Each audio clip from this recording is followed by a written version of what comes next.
Welcome to TDS studios. Friends எல்லாம் சூப்பராக இருப்பீங்கன்னு நினைக்கிறேன். இது சுதந்திர தின வாரம். இப்போ நாம் என்ன பண்ண போகிறோம், ஒரு சில படங்களை பார்க்குறோம். பாருங்கள், இந்த படங்களை பார்த்து இது சொல்லும் பாடங்கள் என்ன அப்படிங்கிறத நாம் இப்போ பேச போகிறோம். சரிங்களா?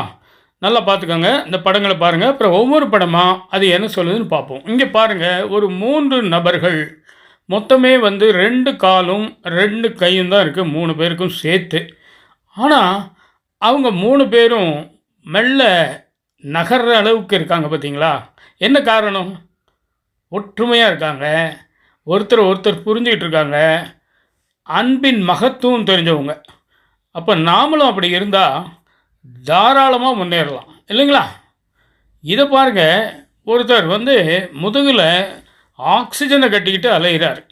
ஏன் ஏன் அலைகிறாரு? காற்று மாசாயிருச்சு, மரங்களை வெட்டிட்டோம், அந்த மாதிரி நிறைய இயற்கைகளை அழித்ததன் விளைவாக இப்போ நமக்கு மூச்சு விட, சுவாசிக்க ஆக்சிஜன் கிடைக்காத ஒரு சூழ்நிலையை நாம் அடைஞ்சிட்ருக்கோம், இல்லைங்களா? இதுக்குத்தான் நிறைய வன ஆர்வலர்கள், இயற்கை ஆர்வலர்கள்லாம் ரொம்ப முயற்சி பண்ணிகிட்ருக்காங்க.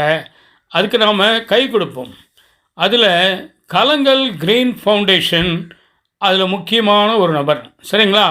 இயற்கையை காப்போம். இங்கே பாருங்கள், ஒரு தீவில் 2 பேர் தனித்தனியாக உட்காந்துருக்காங்க. 2 பேருடைய படகும் உடஞ்சிருக்கு.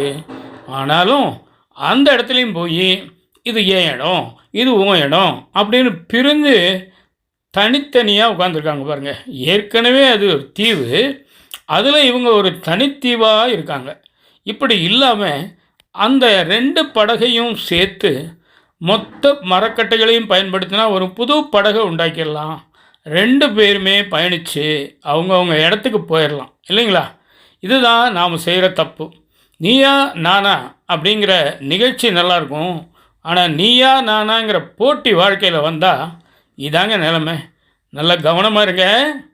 இதை பாருங்கள், ஒரு 3 பேர் தெருவில் ஒரு செவுத்தோரமாக உட்காந்து யாசகம் கேட்டுட்ருக்காங்க. அப்போது ஒரு பெண்மணி அந்த நடுவில் இருக்கவருக்கு மட்டும் ஏதோ பணம் காசெல்லாம் கொடுக்குறாங்க.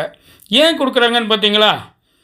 அவங்க அந்த கொடுக்குற இடத்துக்கு நேராக மேலே பாருங்கள், ஒரு சிசிடிவி கேமரா இருக்குது. அப்போது தான தர்மங்கள் பண்ணுறத கூட நாம் விளம்பரப்படுத்தணும் அப்படிங்கிற ஒரு மனநிலையில் நாம் இருக்கோம், இல்லைங்களா? தானம் கொடுக்கறது, வலது கை கொடுக்கறது இடது கைக்கு தெரியக்கூடாதுன்னு சொல்லுவாங்க. அந்த அளவுக்கு ரகசியமாக கொடுக்கணும்பாங்க. இங்கே பாருங்கள், பட்டவர்த்தனமாக அந்த சிசிடிவி கேமராவுக்கு போஸ் கொடுத்துக்கிட்டே தானம் கொடுக்குறாங்க. இதெல்லாம் ரொம்ப தப்பு, இல்லைங்களா? அதனால் நம்ம தாராளமாக தானம் கொடுக்கலாம், தர்மம் கொடுக்கலாம், ஆனால் வெளியே தெரியாமல் கொடுக்கணும். சரிங்களா? அப்போ தான் அதுக்கு உண்மையான பலன் கிடைக்கும். இதை பாருங்கள், ஒருத்தர் பணத்து பின்னாடி ஓடுறார், அதான் வாழ்க்கைன்னு நினைக்கிறார். ஓடிக்கிட்டே இருக்கார். ஓடி போய் நிறைய பணத்தை கையில் சேர்த்துடுறாரு. எப்படியோ உழைச்சி முன்னேறி கஷ்டப்பட்டு நல்ல வழியில் நேர்மையாக அருமையாக பணத்தை சேர்த்துடுறாரு. ஆனால் சேர்த்து முடிக்கும்போது பாருங்கள், வாழ்க்கையினுடைய எண்டு அப்படிங்கிற மாதிரி ஒரு இடம் வந்துடுது. இதுக்கு மேலே அவரால் ஓட முடியாது. அப்படின்னா என்ன அர்த்தம்? வாழ்க்கையை இருக்கும்போதே வாழ்ந்து அனுபவித்து ஜாலியாக இருங்கன்னு அர்த்தம். நீங்கள் பணத்து பின்னாடி ஓடிக்கிட்டே இருக்கீங்க. ஒரு நாளைக்கு திடீர்னு நம்ம வாழ்க்கை முடிஞ்சிருது. என்ன பண்ணுறது அந்த பணத்தை வச்சு? சரிங்களா? இதுதான் இந்த படம் நமக்கு சொல்லும் மிகப்பெரிய பாடம். பணம் வேணும் கண்டிப்பாக. அதுக்காக கட்டுக்கட்டா அடுக்கிக்கிட்டே இருக்க வேண்டாம், இல்லைங்களா? கொஞ்சம் உங்களுக்காக நேரம் செலவு பண்ணுங்கள், குடும்பத்துக்காக செலவு பண்ணுங்கள், குழந்தைகளுக்காக செலவு பண்ணுங்கள், நாட்டுக்காக செலவு பண்ணுங்கள். சரிங்களா?